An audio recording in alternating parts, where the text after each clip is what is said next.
Hello class. So today I am having you look at a textbook titled Ethics for A-Level textbook by Mark Dimmick and Andrew Fisher. And we're doing so to look at how we understand Aquinas' natural law theory. So the great Catholic philosopher St.Thomas Aquinas was born in 1225 and died in 1274. He was a Dominican friar. He was also a theologian, and he was a scholastic philosopher. And so to say that he's a scholastic philosopher basically means that he was following in the tradition of Aristotelian philosophy. So we're going to see a lot of echoes of virtue theory because he was Catholic, but he was also a scholastic philosopher, which basically means that he was Aristotelian. So we read about Aquinas in the context of his adherence and development of natural law theory in ethics. So in a way, you're wanting to see this as an extension of virtue ethics to now become natural law theory, but it doesn't quite have the components that virtue ethics does, so it's a theory unto itself. So Aquinas' most famous work is the unfinished Summa Theologica. Although it was written in the 13th century, in the 1200s, in the Middle Ages, basically, right, in Italy, it was not published till 1470, 80-ish, okay? So the book was originally intended to be a textbook for students of theology. So Aquinas thought, well, I need a textbook for my students, and he set about to write the Summa Theologica, and that's what we're reading from. And I believe that it was unfinished in his lifetime. So our authors Dimmick and Fisher open their chapter on natural law with the examination of divine command theory. Okay, so they start out with divine command theory, obviously because St. Thomas Aquinas was Christian. We also don't want to mistake divine command theory for natural law. Okay, so as it relates to, they start out with the examination of divine command theory as it relates to the ancient Greek dialogue of Plato, featuring Socrates, who was about to head into court to be charged with impiety and corrupting the youth of Athens. So I don't have written here. It's the ancient Greek dialogue titled Euthyphro. Okay, so the Euthyphro dialogue is that is the dialogue that features Socrates, who is about to head into court to be charged with impiety and corrupting the youth of Athens. So to be sure, we're already familiar with divine command theory as we are, right? Which of course we shouldn't confuse with natural law theory, okay? So of which we're studying. So we know divine command theory, with a basic reference to the idea and justification of right and wrong as originating and commanded by God to justify righteousness or wrongness of our actions, then is justified by the edict, quote, that God forbids or places his blessing on an act, whether it be done here in the name of evil or blessed with goodness, unquote. So essentially we see a challenge to divine command theory captured in the dialogue, right, of Plato's Euthyphro. This challenge is isolated in what we identify as Euthyphro's dilemma. So Dimmick and Fisher have the dilemma written as such, quote, either God commands something is right because it is right. Okay, so they have it written as God commits something is right because it is, and then we're adding right there, okay, because that's what it is. And then we also have added right, something is right because God commits it. So that's more or less their version of the Euthyphro dilemma. So there are several translated variations of it. For example, quote, is something morally right because God commands it, or does God command it because it is morally right? And I'll have that isolated out for classes to see as well. But obviously that's also something that's in the text. So the argument is a classic circular argument. But why? A fallacy of, but why, right? So if we take, and it's also a fallacy of equivocation. So if we take the first half, God commands something is right because it's right, is not indicating or offering a defining characteristic of what's right, other than God commands whatever is right, okay? So it's not at all clear what is right by definition. Right is not defined or clarified. So the other half, then to the other half, right is right because God commands it. In other words, the only way we know that something is right rests simply on the claim that it's right because God commands it.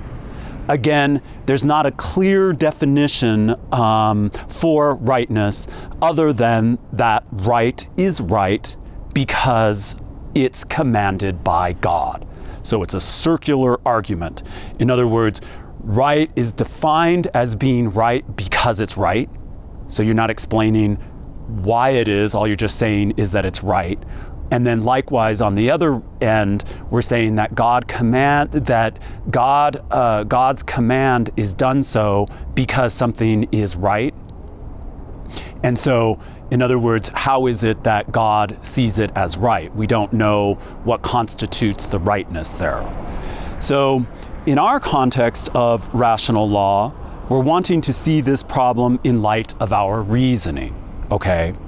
We are not God, and therefore we don't know the definitions of right if we stay in the circular argument, right? So, yet if we extend the notion of wanting to know what right is in and of itself, even if it's commanded by God, we must also acknowledge that we have access to a rational order that is eternal and larger than us. This is where we specify what we mean here. This is where we specify what we mean here is to detail the specifics of 4 different types of law. Let's go over this again. So we must also acknowledge that we have access to a rational order that is eternal and larger than us. Okay, so this is where we need to specify what we mean, and that is to detail the specifics of the 4 different types of law for Aquinas. Okay, so from the top down, 1, eternal law. Okay, 2, divine law. 3, natural law. 4, human law. So eternal law is obviously what is eternal, okay? So forever, always the case. And in the case of God, eternal law represents the perfection of God, okay? So if we remind ourselves that St. Thomas Aquinas was a follower of Aristotle, we have to see this also in a secular sense, in that eternal law is simply having to do with the rational order of the universe, quite simply, right? Or quite profoundly. Likewise, as we see it with the Stoics, the larger order of the cosmos is otherwise known as the Logos. So for the ancient Greeks, we have the larger order of the cosmos, and the universe is also logical and referred to as the Logos. So given that this is Aristotelian, we must recognize that to suggest that the universe follows a rational law, then the law is also teleological. Is teleological. The cosmos and everything in it is aimed or has a telos toward goodness. Keep in mind that we also are accessing our innate reason and goodness by verifying the fact that we recognize such a universal order by our very own innate reason personally. Okay? So our own reasoning is itself natural, okay? And that is basically where we're starting to think of how it is that we're understanding the core of what we term natural law theory, okay? So we only have to recall the rational principle. For example, quote, the universe follows the same law in all of its parts, unquote, okay? So that's also a rational principle. And if we think about that, there's a very secular understanding of how we think of that. And we also see that in a way that we're understanding the larger order of things. So bear in mind, this is a natural law, yet it's not to be confused with natural law ethics per se at this point, okay? And so we'll cover that in just a little bit here. So meanwhile, let's continue to recognize that the way in which we access universal law is by way of our natural innate reason, okay? So St. Thomas Aquinas actually itemizes our rational and ethical precepts as the primary precepts, otherwise known as his synderesis principles. I believe that Dimmock and Fisher identify them as primary precepts. I also call them the synderesis principles as well.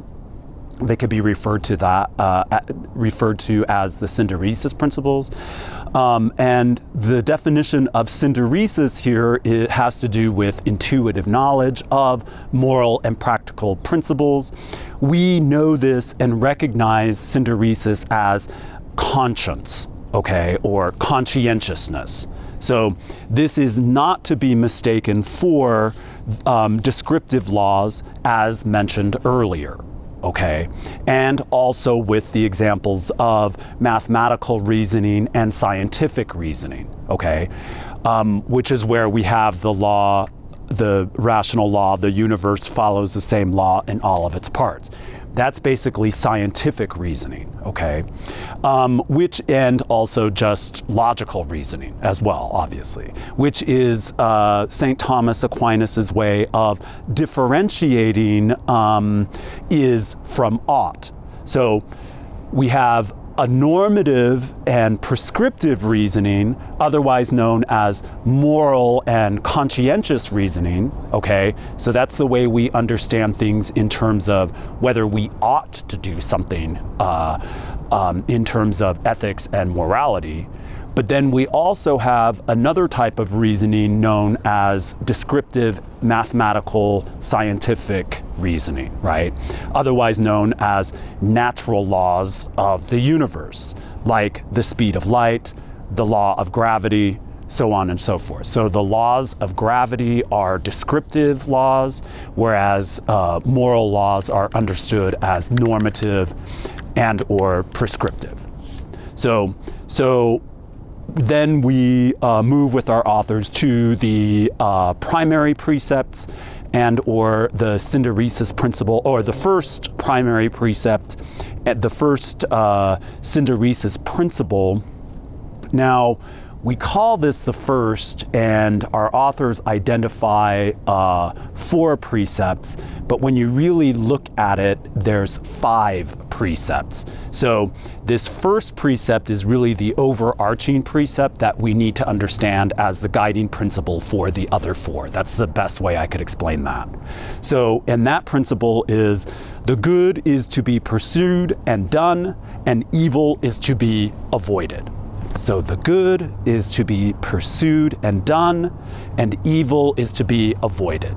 And so what we see there really is that aim toward goodness. In other words, that unidirectional sense of how it is that we understand ethics that is objective and rational and conscientious, having to do with our aim for goodness in our moral lives. So basically, as Dimmock and Fisher point out, we know such a rule conscientiously, right?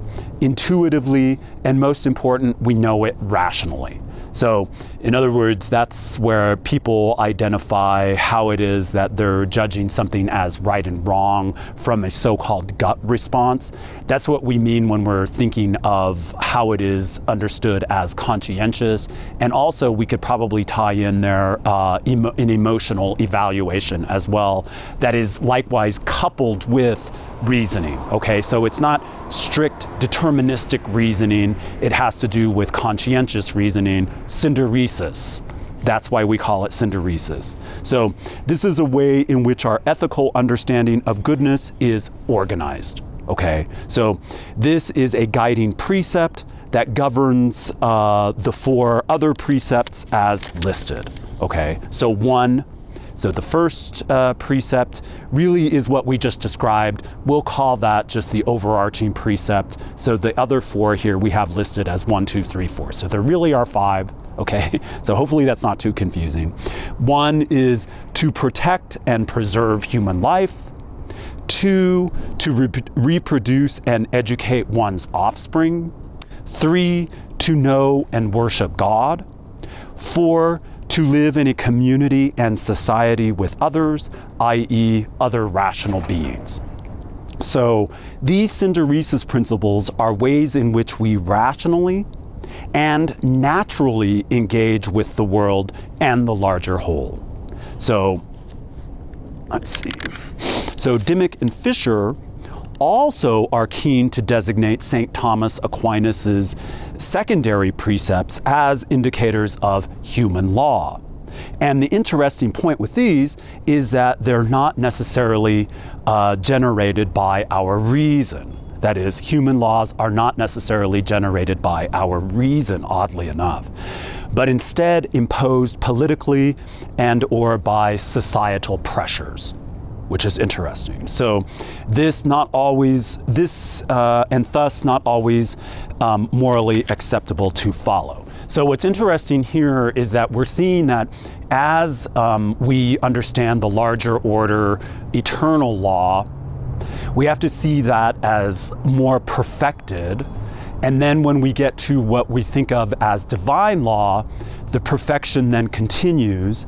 But then when we see it in nature, and then also now finally to human law, we then see kind of lesser types of perfection. So in other words, there's more room for error when we get to what we're thinking of for human laws as well. So we also need to include divine law, which is the closest to the Euthyphro dilemma, hence showing that the Word of God is worth considering in our moral decision-making for Aquinas, yet still reliant on God's rational authority as above our own. So that's the closest equivalent to the problem with the Euthyphro dilemma. And I think I'm going to close it here, and we'll have questions on it, et cetera, and I'll talk to you later. So thank you, and see you later.